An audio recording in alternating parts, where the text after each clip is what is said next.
ലോകത്ത് ഇലക്ട്രിക് കാറുകൾ ഒരു കാര്യമായിട്ട് മാറിക്കൊണ്ടിരിക്കുകയാണ്. ബൈക്കുകൾ, സ്കൂട്ടറുകൾ, കാറുകൾ എല്ലാം ഇലക്ട്രിക് ആയിക്കൊണ്ടിരിക്കുകയാണ്.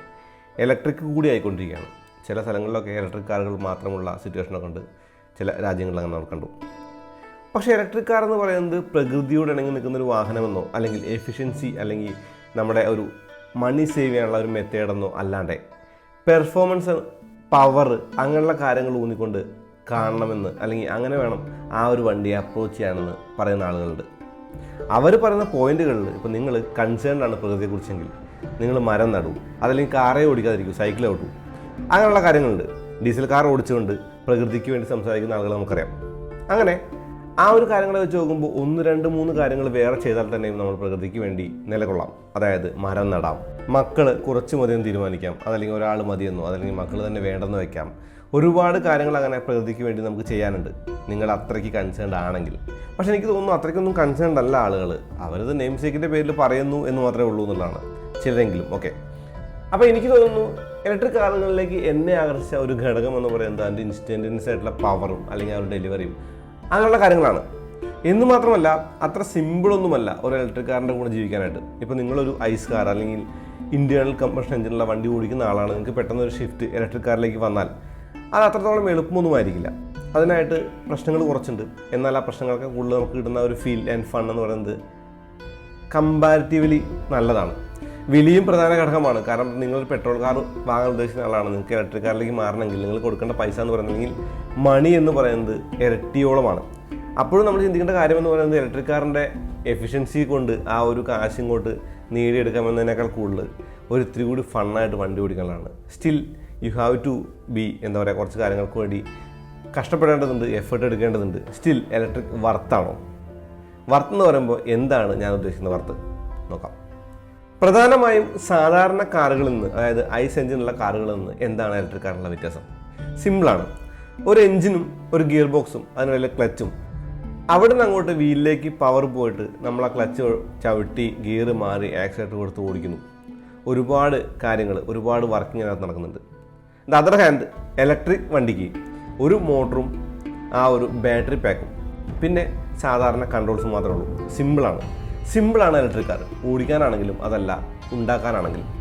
അപ്പോൾ ഇലക്ട്രിക് കാറിൻ്റെ സ്വീകാര്യത വരാനുള്ള മെയിൻ കാരണം എന്ന് പറയുന്നത് മെയിൻ്റനൻസ് പാർട്ട് കൂടിയാണ്. അതായത് കാര്യമായിട്ട് കാശലവില്ലാണ്ട് കൊണ്ടുനടക്കാം. ഇപ്പോൾ ലോങ് ടൈം ഒക്കെ നോക്കിക്കഴിഞ്ഞാൽ ആ ഒരു കൂളൻ സിസ്റ്റമോ അതല്ലെങ്കിൽ AC ഫിൽറ്ററോ ടയേഴ്സോ അതല്ലെങ്കിൽ ബ്രേക്ക് പാഡ്സോ അങ്ങനെയുള്ള വളരെ കുറച്ച് ഘടകങ്ങൾ മതി.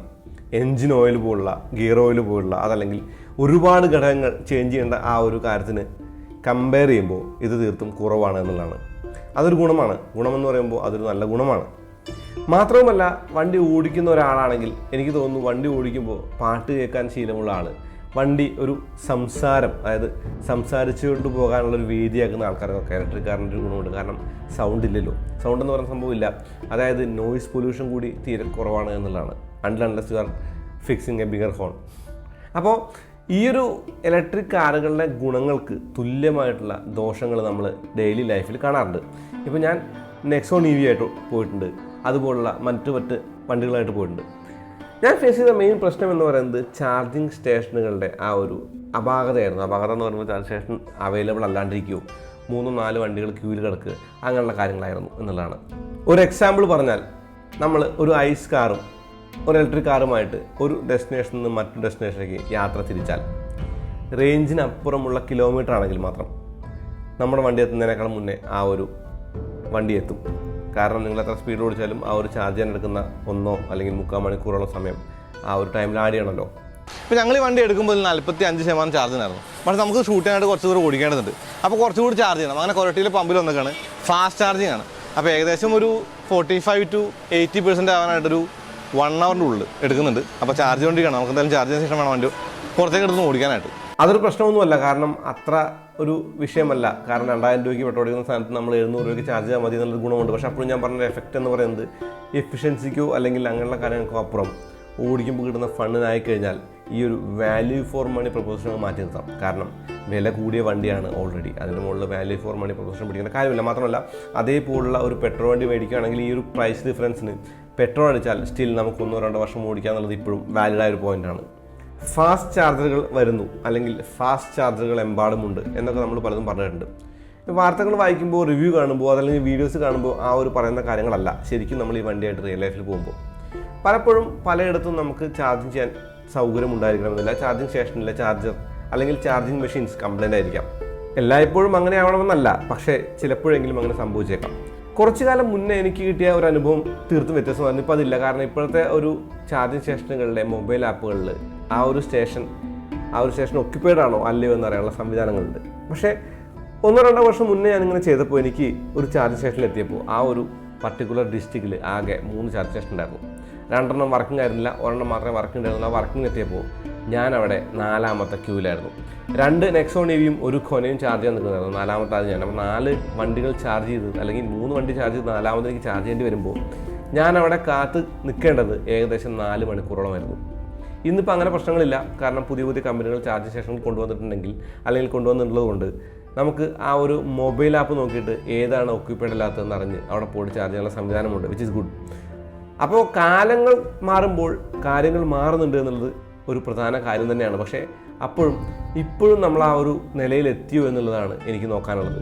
അതായത് ഇന്ന് നമ്മൾ ഇലക്ട്രിക് ചാർജിങ് സ്റ്റേഷനുകളിലെ ആ ഒരു ഇൻഫ്രാസ്ട്രക്ചറിൽ എപ്പോൾ വേണമെങ്കിലും എവിടെ വേണമെങ്കിലും പോയി ചാർജ് ചെയ്ത് വണ്ടി ഓടിച്ചു കൊണ്ടുപോകാൻ പറ്റുമോ? പെട്രോൾ വണ്ടി പോലെ കൊണ്ടുനടക്കാൻ പറ്റുമോ എന്നുള്ളതാണ് ഉത്തരം. ഇല്ല എന്ന് തന്നെയാണ്. ഇല്ല എന്ന് ഉത്തരം പറയുമ്പോൾ ഇലക്ട്രിക് കാറുകളുടെ വീഡിയോസ് കണ്ടിന്യൂസ്ലി ചെയ്യുന്ന ഒരാളെന്ന നിലയ്ക്ക് എന്താണ് സൊല്യൂഷൻ എന്നുള്ളൂടി പറയേണ്ടതുണ്ട്. നിരത്തിൽ ഒരുപാട് EVകളുണ്ട്. EQS മുതൽ ഇങ്ങോട്ട് സാധാരണ ടിയാഗോ EV വരാൻ പോകുന്ന ആ ഒരു കണക്ക് പ്രകാരം എൻട്രി ലെവൽ മുതൽ ലക്ഷറി സെഗ്മെൻറ്റ് വരെ ഇലക്ട്രിക് വെഹിക്കിളുകളുണ്ട്. ആളുകൾ ഇത് വാങ്ങുന്നുണ്ട്. എനിക്ക് തോന്നുന്നു വാഹന ലോകത്ത് ആ ഒരു പെർസെൻറ്റേജ് നോക്കിയാൽ ഒരു നല്ല ശതമാനം ആളുകൾ ഇലക്ട്രിക്കിലേക്ക് തിരിയുന്നുണ്ട്.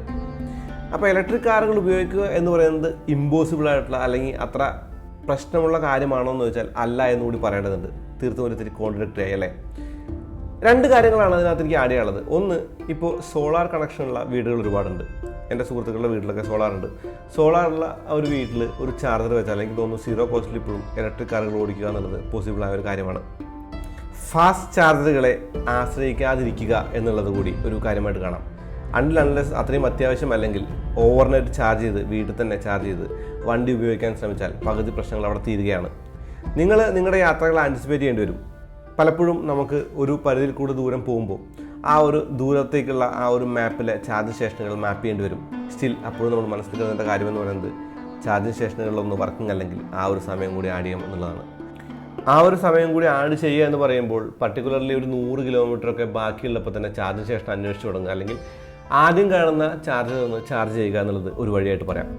അതല്ലെങ്കിൽ ഇപ്പോൾ 30 മുതൽ 80% വരെയുള്ള ആ ഒരു ചാർജിങ് ഷെഡ്യൂള് ശീലമാക്കുക. 30% അടുപ്പിച്ചെത്തുമ്പോൾ അപ്പോൾ തന്നെ ചാർജ് ചെയ്ത് അടുത്ത ഒരു 80% ആക്കിയിട്ട് വീണ്ടും ഓടിക്കുക. അരമണിക്കൂറോളം കാത്തുന്നാൽ മതിയായിരിക്കും. ഫാസ്റ്റ് ചാർജർ തന്നെ. ഇതൊക്കെ പറയാനുള്ള കാര്യം എന്ന് പറയുന്നത് ലോങ് യാത്ര ചെയ്ത് നോക്കി എന്നുള്ള എക്സ്പീരിയൻസ് കൊണ്ട് തന്നെയാണ് കേട്ടോ. ലോങ് യാത്ര എന്ന് പറയുമ്പോൾ എനിക്ക് തോന്നുന്നു 100%, 80 to 100 ഒരു സമയം എടുക്കുന്ന കാര്യമാണ്. അതുപോലെ പലപ്പോഴും ചാർജ് ചെയ്യുന്നത് നമ്മൾ വീട്ടിലാണെങ്കിൽ അത് സ്ലോ ചാർജറായിരിക്കും. അത് ബാറ്ററിക്ക് ഗുണമാണ്. ഫാസ്റ്റ് ചാർജർ 3 ചെയ്യുമ്പോൾ ഒരു സ്ലോ ചാർജിങ്ങിലും ചെയ്യണമെന്നൊക്കെ നമ്മൾ കേട്ടിട്ടുണ്ട്. ആ ഒരു കാര്യം കൂടി ഈ ഒരു കാര്യത്തിൽ കവറാവും. നമ്മൾ വീട്ടിൽ തന്നെയാണ് ചാർജ് ചെയ്യുന്നതെങ്കിൽ. അതുമാത്രമല്ല ആ ഒരു യൂണിറ്റിൻ്റെ പൈസയും എനിക്ക് തോന്നുന്നു 15 രൂപയോളമാണ് ഇപ്പോൾ ഒരു യൂണിറ്റിന് ആ ഒരു ഫാസ്റ്റ് ചാർജർ ചില കമ്പനികളും ഈടാക്കുന്നത്, ചില കമ്പനികളെങ്കിലും ഈടാക്കുന്നത്. ആ ഒരു കാശിൻ്റെ കാര്യത്തിലും ഒരിത്തിരി കുറവുണ്ടാവാൻ നമ്മുടെ ഈ ഒരു ഓവർനൈറ്റ് വീട്ടിലെ ചാർജർ കൊണ്ട് ഉപകരിക്കും. മറ്റൊരു വീക്ഷണ കോണിൽ നിന്ന് കൂടി ഈ ഒരു ഇലക്ട്രിക് കാറുകളെ കാണുന്ന സ്ഥിതിക്ക്, അതായത് എക്കണോമിക്കലായിട്ടല്ല നമ്മൾ പവർ അല്ലെങ്കിൽ പെർഫോമൻസ് ഓറിയൻ്റായിട്ട് ഓടിക്കുക എന്നുള്ളതാണെങ്കിൽ കംപ്ലീറ്റ് ടൈമും സ്പോർട്സ് മോഡിട്ട് ഓടിച്ച് തീരുമ്പോൾ ചാർജ് ചെയ്ത് ആ ഒരു ഫൺ ഫാക്ടർ ആസ്വദിച്ച് ഇലക്ട്രിക് കാർ ഓടിക്കുക എന്നുള്ളത് ഒരു വഴി കൂടിയാണ്. അപ്പോൾ പിന്നെ ഈ കാര്യങ്ങളൊക്കെ തന്നെ നോക്കേണ്ടതില്ല.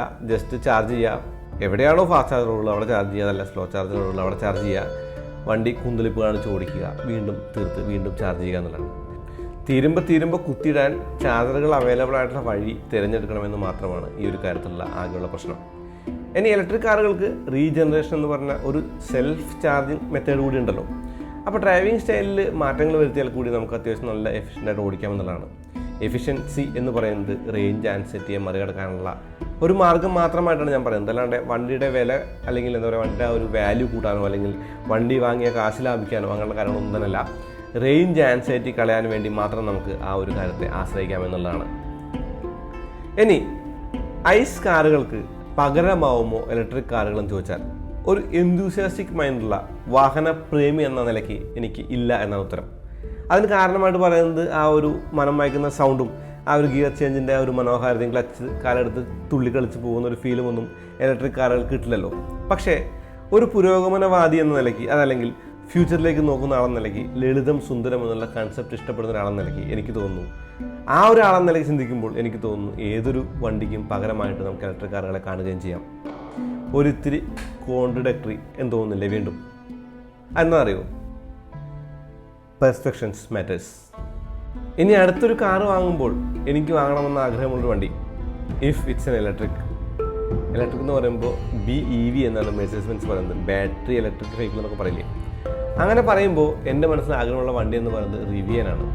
റിവിയന് 2 മോഡലുകളുണ്ട് അമേരിക്കയിൽ, US കേട്ടോ. ആ ഒരു 2 മോഡലുകൾ എന്ന് പറയുന്നത് R1Tയും R1Sഉമാണ്. R1T എന്ന് പറയുന്നത് പിക്കപ്പാണ്. പിക്കപ്പിൻ്റെ അത്ര ഒരു സ്വീകാര്യത ഇന്ത്യയിലില്ലെങ്കിൽ കൂടി എനിക്ക് കിട്ടിയാൽ കൊള്ളാമെന്ന ആഗ്രഹമുള്ള വണ്ടി R1T എന്ന് പറയുന്ന ആ ഒരു പിക്കപ്പ് തന്നെയാണ്. കിട്ടുകയാണെങ്കിൽ ആ ഒരു ഡ്യുവൽ മോട്ടറുള്ള മോഡൽ തന്നെ കിട്ടും വേണം. 623 kW, ഏകദേശം 835 ഹോഴ്സ് പവറുള്ള 1231 ന്യൂട്ടൺ മീറ്ററോളം ടോർക്കുള്ള ആ ഒരു വണ്ടി ഓടിക്കുന്നതിനെ കുറിച്ച് ആലോചിക്കുമ്പോൾ തന്നെ ഒരു മനസ്സിന് സുഖം തോന്നുന്നുണ്ട്.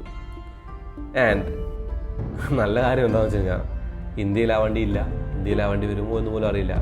അതുകൊണ്ട് നമ്മുടെ സ്വപ്നങ്ങൾ ഇങ്ങനെ കാത്തു വയ്ക്കാം, എന്നിട്ട് ആഗ്രഹപ്രകാരം ഇന്ത്യയിൽ കിട്ടുന്ന ഏതെങ്കിലും ഒരു EV വാങ്ങി ഓടിക്കാം. BEV അഥവാ ബാറ്ററി ഇലക്ട്രിക് വെഹിക്കിളിനെ കുറിച്ചുള്ള നിങ്ങളുടെ ചിന്താഗതികൾ എന്തൊക്കെയാണ്? താഴെ കമന്റ് ചെയ്യുമല്ലോ. അടുത്ത വീണ്ടും വരാം. നന്ദി.